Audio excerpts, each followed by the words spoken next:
Hi, the Mudbrooker here.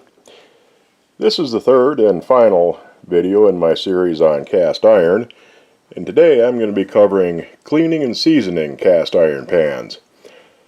In the couple of months it's been, well, how long has it been? 4 months? Since I made my first video, I have been doing really well in my cast iron hunting. The most expensive item I got was this. That's a nice cast iron, come around here so you can read it, Griswold muffin tin. I paid 25 bucks for that. That's more than I usually spend on things, but I think it was worthwhile because that's pretty cool to have. Let me set him aside. I got a couple of nice little pans. This one is a Volrath. You can tell because the number is at a right angle to the handle. And this one is a Pequaware. Favorite Pequaware, number 3. Pequaware prices have gone through the roof lately. On all the auction sites you see them selling for over 100 bucks for a number 8 pan, which is about a 10 inch. But this one is a smaller one, it's about a 6 inch pan. And both of these pans, I got the 2 of them for 10 bucks. Move him aside. Got a bunch of cool big pans too. These are mostly number 8s and one number 9. You'll be seeing more of that number 9 one later. This one is a Wagner Ware chicken fryer. Chicken fryers are a extra deep skillet made for frying chicken. This one is a really old Wagner. This is from about 1910 to 1920. When I got it, it was rusty as hell. It was really nasty looking. Took quite a bit of work, but I got them cleaned up pretty good. This one, hard to tell, but this is a Griswold pan. This one came from probably the same time as that Wagner, about 1910 to 1920. You'll notice that corrosion on the back. That's what's known as sulfur pitting. That would happen when a pan was used on a wood cook stove that was burning coal. You take the eye off the stove, I'll show you that again, set the pan over it, and the sulfur from the coal would react with the iron and cause pitting. You see that quite a bit on really old pans. Kind of a shame that you can't see the logo, but it made it a lot cheaper to buy, and it was deeply encrusted when I got it, and that was, I think, $12. This one is really cool. This is a Wagner Ware National. National was a name that Wagner Ware produced from about 1900 up until 1945. Up till 1922 they just said National on them. In 1922 they added the Wagner Ware logo to it, but it was a little different. It just had the size number on the back. Now in 1924 they took the size number, moved it around to the handle, and put a 4-digit catalog number on there.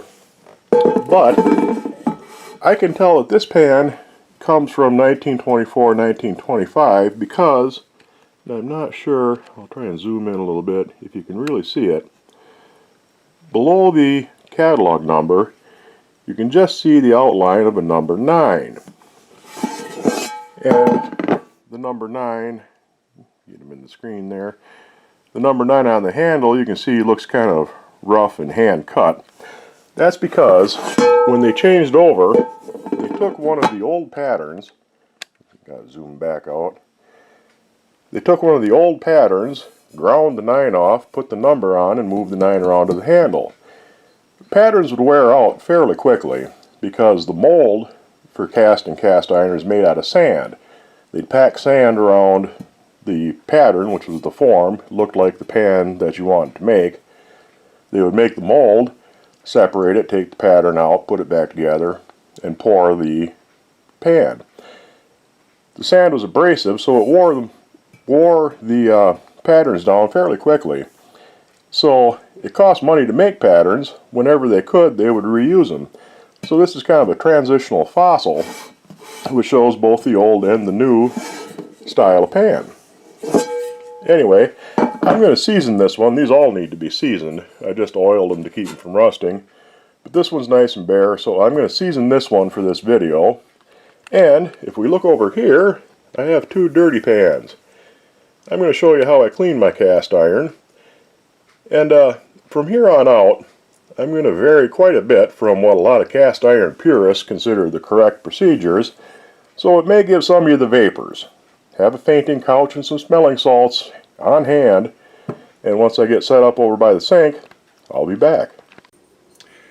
Well, I'm back, and now I'm going to show you how I clean my cast iron. Now some of you might be saying, well, my great-great-grandma never ever washed her cast iron pans. Well, your great-great-grandma had to carry water in from a well, heat it up on a wood stove, and clean things with homemade lye soap, so I can guarantee you there's a lot of things that she didn't clean unless she really had to. But that being said, you only need to clean cast iron as much as you need to clean it. This little pan here I used earlier today to make a couple of eggs. There's nothing stuck to it. There's a couple little bits of egg in there, a little bit of oil. All this needs to be cleaned is just to be wiped out. I'm going to use paper towel. Paper towel is fine for pans that have a smooth texture to them, but if you have a lodge, which is a bit more pebbly, or if you have a pan that's a little rough on the surface, you might want to use a lint-free cloth. A little more durable than paper towel, but you can see there's no lint in there. I'm going to give that one more wipe because you don't want to leave a real excess of oil on the surface. What you're looking for after you get done wiping it down, kind of buff it a little bit there, you're looking for, hey, let me see if I can get a good light on that, you're looking for more of a dull satiny sheen. You don't want the wet oily look. But this pan is perfectly clean and ready to be hung back on the wall. In case you're wondering, that is a Iron Mountain Range Griswold pan. They don't say Griswold on the back anywhere. I'm doing it the wrong way on my camera. They don't say Griswold on the back. They have kind of italicized numbers on them, but they have a distinctive shape to the handle, that kind of long oblong instead of a rounded tapered one. But that pan is good to go. Now, this other pan, I fried up some hamburger in last night. You have to get the idea out of your head that cast iron can be made truly non-stick. There's no secret formula, no magic oil that'll allow it to become Teflon. But you can make it 99% non-stick. What's stuck there isn't actually the hamburger. That's the juices that cooked out of the hamburger and burned onto the pan. Now, most people say you should never wash your pans in hot soapy water, but I'm going to do exactly that. Oh no, not hot soapy water. No, no. Yes, yes, you're going in there. I'm going to make things even worse by letting that soak for a couple of minutes. So I'll be right back. Here I am back again. This has been soaking for about 5-6 minutes. Got a stainless steel scrubber, and you can see that stuff comes right off. Give it another little dunk in there, and get in there and scrub it some.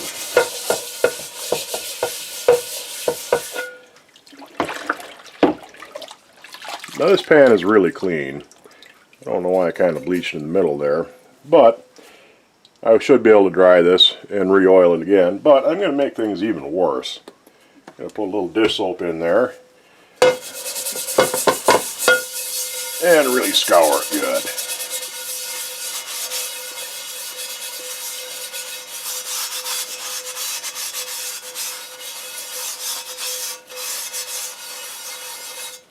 I'll even hit the back a little bit. Dunk it off, nice and clean, and I'm going to put it in some nice hot water over there. I'm going to leave it sitting in there until I get set up over here, and I'll be back again. All set up again. Just pulled this out of the sink. Take a towel, wipe it down, run into your camera while you're at it, and then put it on the burner on medium-ish heat. Here. And let that warm up. Now, I just realized why that has a little stripped spot in the middle. The hamburgers I made last night, I mixed a fair bit of hot sauce in with the meat. The hot sauce has vinegar in it. Acidic foods will tend to remove a little bit of your seasoning from the pan. This is nothing serious. This pan is truly well seasoned, and I'll explain what I mean by that later. But you can go ahead and cook acidic foods in cast iron. Don't worry about making spaghetti sauce or something like that, but you really should wash them out right away. I forgot all about that and let it sit overnight to do this video, and that's what happened. That's no big deal. That'll turn black again after a couple, 3 uses, and you'll never know it was there. Anyway, waiting for this to warm up. It's getting there. And what I'm going to do next is take some clarified butter. I use clarified butter for most of my cooking and frying. I'm going to put that in there, seeing as how it's warmed up. You don't need very much, just a little bit there. And let that melt. I'll give her just a touch more. If you don't use clarified butter, you can use Crisco, lard, whatever sort of cooking oil you usually use for cooking. Now with oils, you do have to be a little bit careful because some of them will get sticky. None of them will right away, but over time, if a pan sits for a couple of months or gets put away, oils can get sticky. Olive oil is a really bad one for that. Now that this is warmed up enough that it's melted that butter, I'll turn my stove off and I'll wipe this around the inside.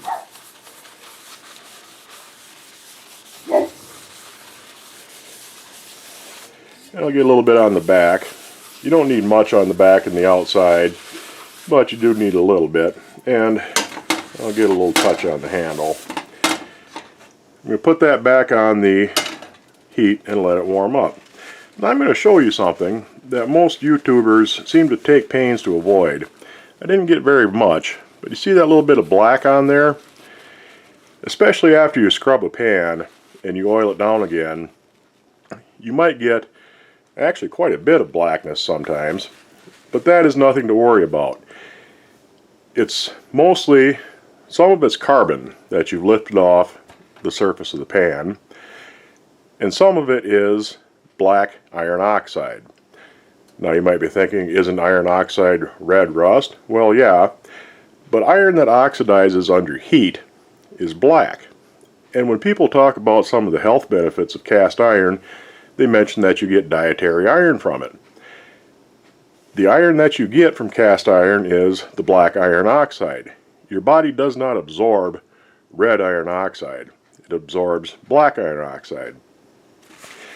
It's not going to turn your food black. Why? Well, because you just wipe most of it off, but there's still enough there that you're going to get a benefit from the presence of the iron in your diet. Now I'm going to let this cool down a bit, and I'll wipe her down again, and I'll be back when I do that. I forgot to mention when I put this back on the burner was off, but it's still fairly warm. So I usually put it back on the burner and let it cool down slowly and use that extra heat to kind of help the oil soak in a little bit. Now, you can see that still has a really wet look to it. I'm going to use the same piece of paper towel, see if I can get a little more blackness off of it. But I probably won't. Usually get most of it the first time around.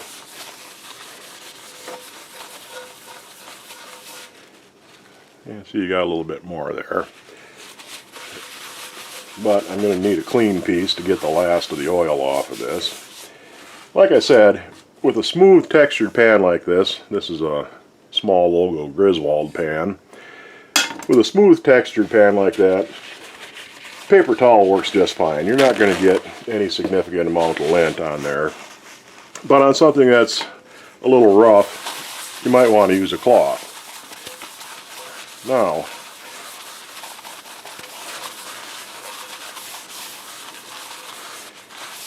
we have that down to a nice dull satin sheen. You don't need a whole lot of excess oil on your pans because excess oil will really get them sticky faster. And there you have it. That pan is ready to be put away until the next time I need it. I believe in scrubbing my pans occasionally, even pans that have just been wiped out for several uses and never had anything that stuck to them, because you do not need an excessive buildup of polymerized oil on there. Whenever you expose a cooking oil or a fat like lard or Crisco or clarified butter to heat, the molecules form long stringy chains, kind of like plastic, and that will coat and build up on the pan. Most people think of that as seasoning. Not really. That is just a coating. True seasoning is a combination of coating and carbon. The carbon works into the pores in the pan. That's my oven beeping. The carbon works into the pores of the pan and it seals the pores, and that is a really big part of the seasoning and the non-stick properties of cast iron pans. The oil is important at first, and a little bit of coating is important at first, but even if it's just coated, over time that oil will carbonize, and it's really the carbon that seals up the roughness in the pan, the microscopic pores and the little tiny grooves and pits, and that is what keeps things from sticking. So when you see people going on and on about building up layer after layer after layer of seasoning on their pans, they're really just building up an excessive coating, and over time that can build up to the point where it starts flaking off, and you don't need that to happen. So even pans that don't really need a scrubbing do benefit from them every once in a while, especially once they become truly seasoned with carbon worked into the pores. The blackness you see on cast iron is carbon. There's not as much on the back because it doesn't get as much use as the front, but that's what that is. That's why a cast iron turns black with use. Now, we're ready to season this pan. This is bare iron. That's that Wagner National Transitional Fossil pan. And what I'm going to do is put this in the oven. I have my oven set as low as it goes. It's 170 on my oven. I'm going to put that in there for about 10-15 minutes so it heats all the way through. And once it's heated through, I'll come back and get you again. And here we are back. I had this in the oven for about 20 minutes. It's heated all the way through. And what I'm going to do now is give it a good application of clarified butter. Like I said, you can use lard, Crisco, or the oil of your choice. A lot of people make seasoning cast iron a lot more difficult than it really needs to be. They always focus, at least on YouTube, on the coating aspect of it. And like I said, coating is an important part of it, but it's really only part of the process. Now that that's melted a little bit, take some paper towel or a lint-free cloth and wipe around good. You want to make sure that you get any dry spots. Get a good thorough coating of whatever fat or oil you're using. This is still pretty warm, so I have to use a hot pad to handle it. Get the front, get the back, get the sides, and give it a good generous application. Make sure that there's no uncoated dry spots on there, a little bit there, and set it down. Get both sides of your handle good.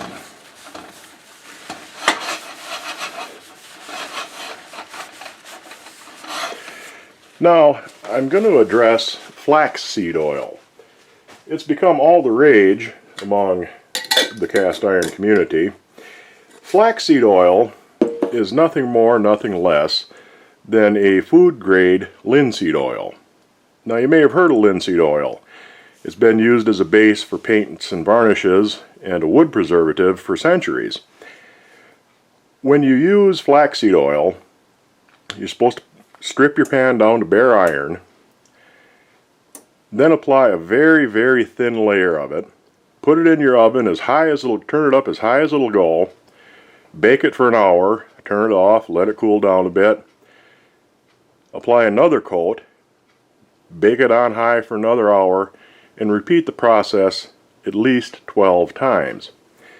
Now flaxseed oil is fairly expensive and it has a short shelf life. It's not incredibly expensive, but it's still $8–10 for a little 4-ounce bottle usually. And I can guarantee you running your oven at full blast for 12 hours is going to show up on your utility bill. I have used flaxseed oil on a couple of different pans, and it does work, done properly, which is tricky because you have to use extremely thin layers. Done properly, you do get a hard, slick surface. It works best on pans like a lodge or a pan that has a pitted surface from a little bit of rust that you removed.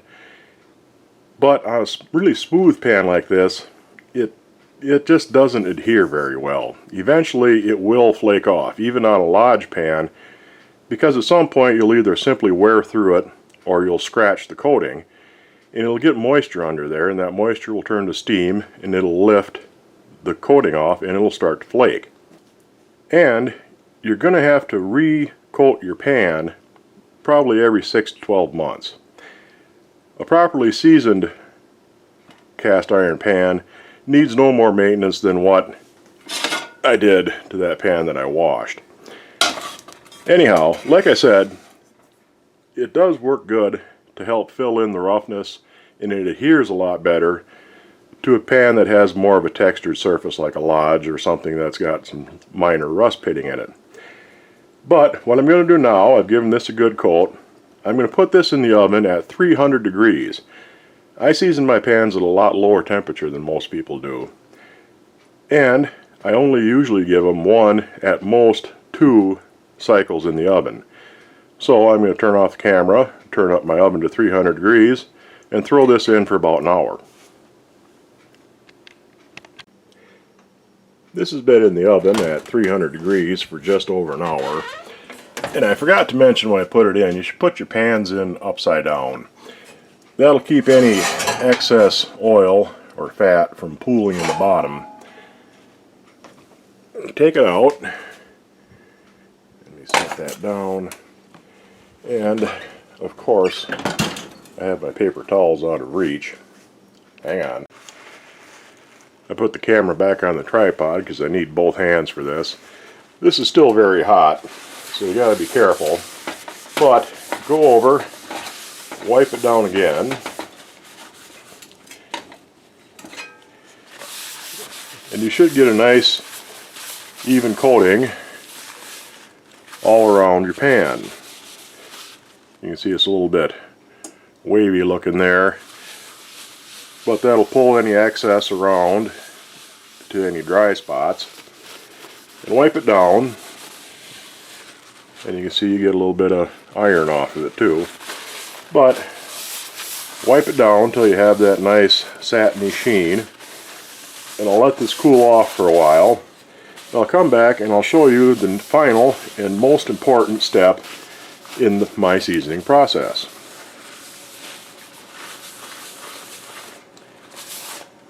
Yeah, that looks nice.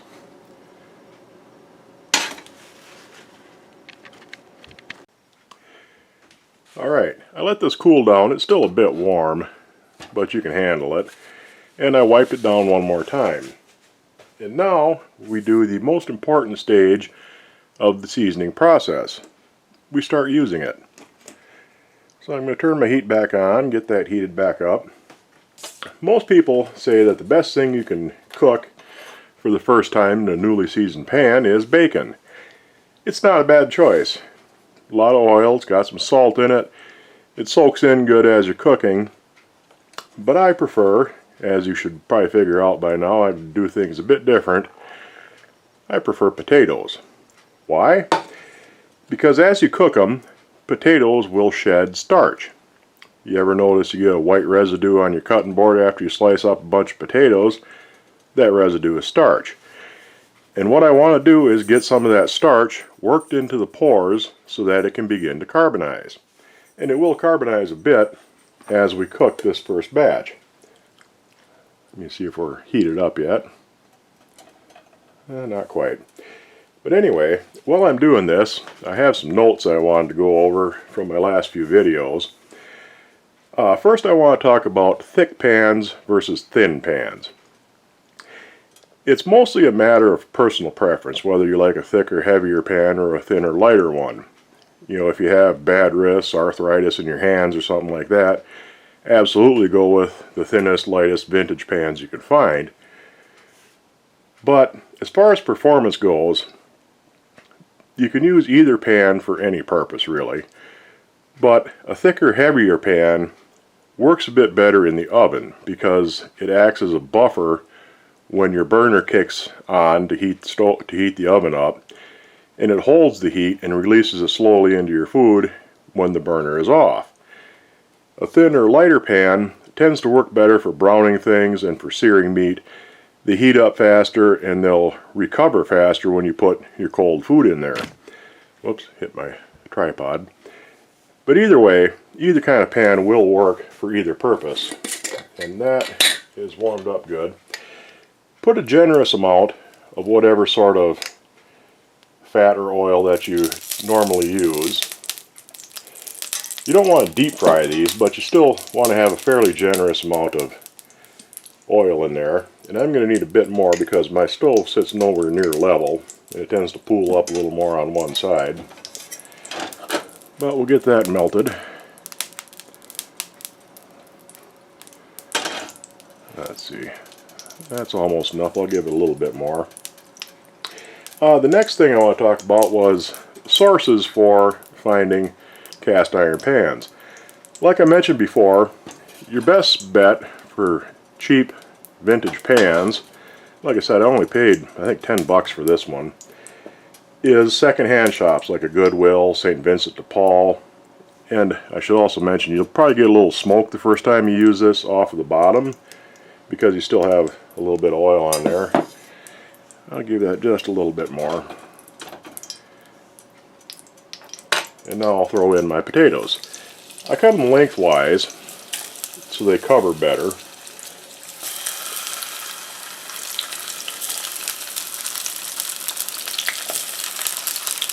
You should be careful dropping them in. A couple small ones there. Get them guys going. Yeah, I do need a little bit more oil. It looks like quite a lot, and it kind of is because this is a pretty big pan. And like I said, my stove doesn't really sit level, so I need a little bit extra. Give her some salt and pepper. A little pepper.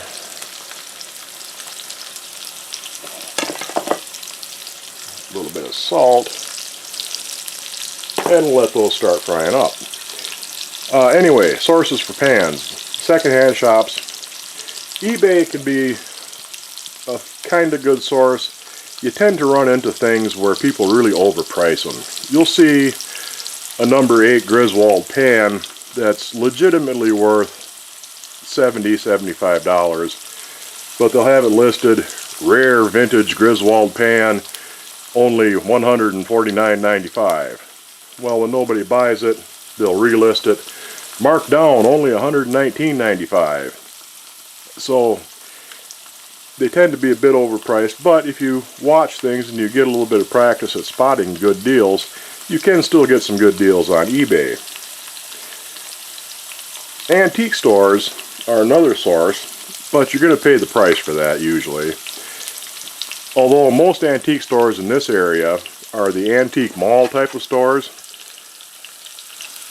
and you can often find the same thing at a different price in different vendors' stalls.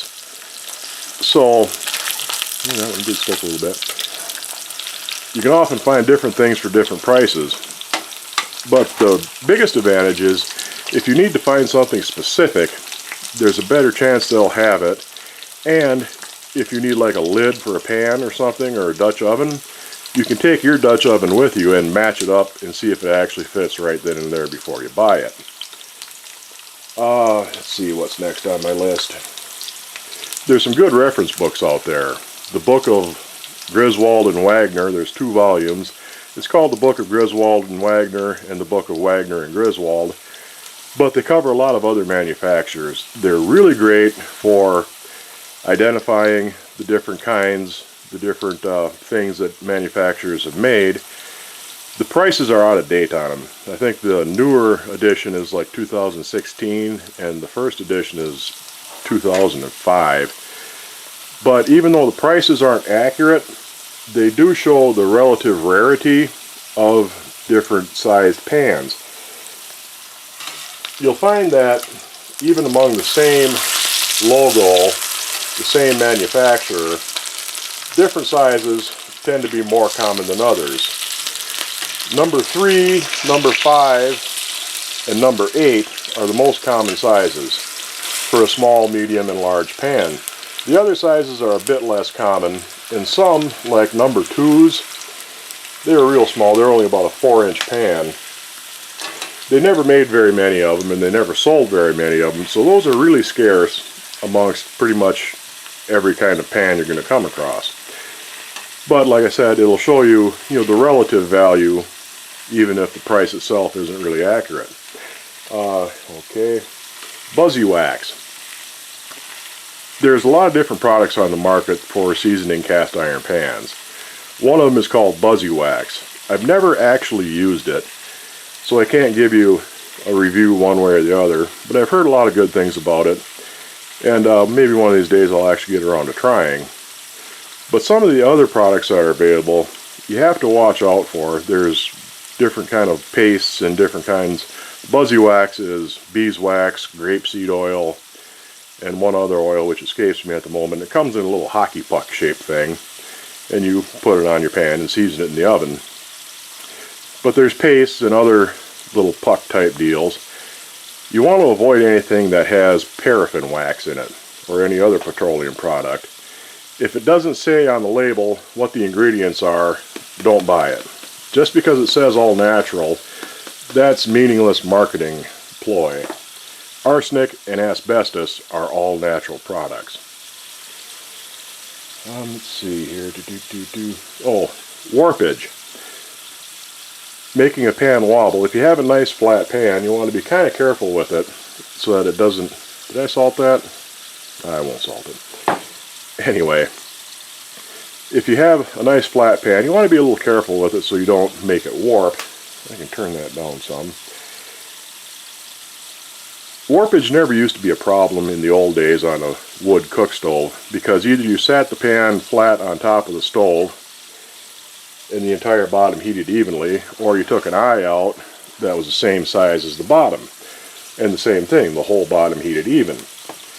With gas ranges and electric stoves, the burner would be smaller than the bottom of the pan, and if you turned it up too high too fast, the middle of the pan would heat up and try to expand, while the outside edges of the bottom were still cold.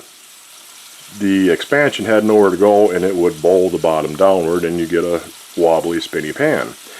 Like I said, for a cook that's not a problem, but for a collector's item it can be.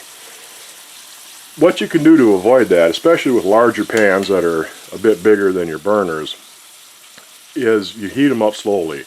You start them off on 2 or 3, kind of a medium-low heat for a couple of minutes, and then you slowly warm them up and give the heat time to spread out to the entire pan. And that'll generally prevent warping the bottom of a nice pan.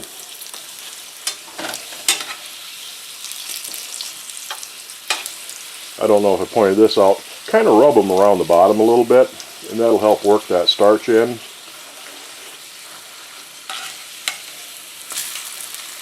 I gotta move some of these towards the middle so they cook even. Come here, you. Always gotta be one, doesn't there? There.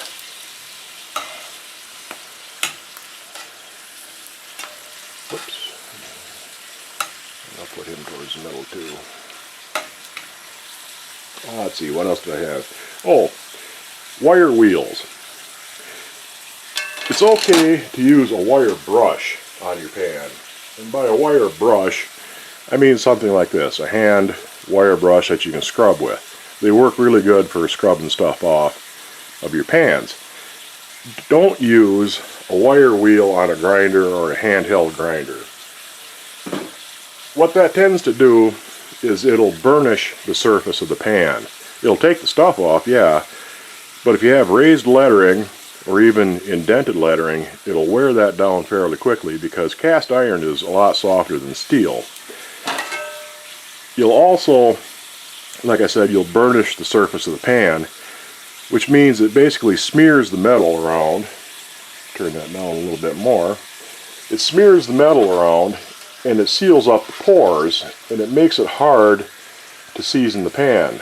The oil and starch and whatnot will just sit on the surface and it won't really penetrate like it should. So don't do that. If you happen to get a pan that looks like it's too shiny, too buffed up, and you think it's been attacked with a wire wheel, fill the inside of the pan with vinegar and let it sit overnight. Wash it out the next day and then try and season it and see what happens. The vinegar will etch the surface of the pan and it'll open the pores back up. Okay, what's next on my list here? Using old iron. For cast iron to stay in the best possible shape, it needs to be used now and then. I make a point, I have that old Wagner waffle iron. That thing's somewhere between 115 and 127 years old. I make a point of using that at least 3 times a year just to keep it in good shape. This pan here is going on a century. It's well into its 90s. Never be afraid to use old cast iron because, like I said, it needs to be used. And you went through all the effort of finding and restoring some old pan.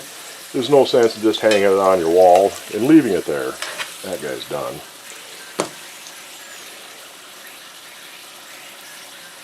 Now, hunting around for cast iron can take a good bit of patience. I showed you all those ones I found before. I didn't find those every time I went out looking for them. Sometimes you're not going to find anything. Sometimes there'll be cast iron pans there that just aren't worth buying. They're cheap, nasty, rough iron, and they're pretty much useless. But every now and then, you will come across something like that that's really worthwhile to have. So just have some patience, keep looking, and eventually you'll come across something. This is a great example of buying the pan rather than the name. When I bought this, there was enough crud on the back, I had no idea what could possibly be there for markings. But I could tell by looking at it that it was an old pan, it was thin, it was light, and I could see on the end of the handle that it was a good, high quality iron. So even at worst, even if this turned out to be nothing special, I still would have had a perfectly usable, good pan.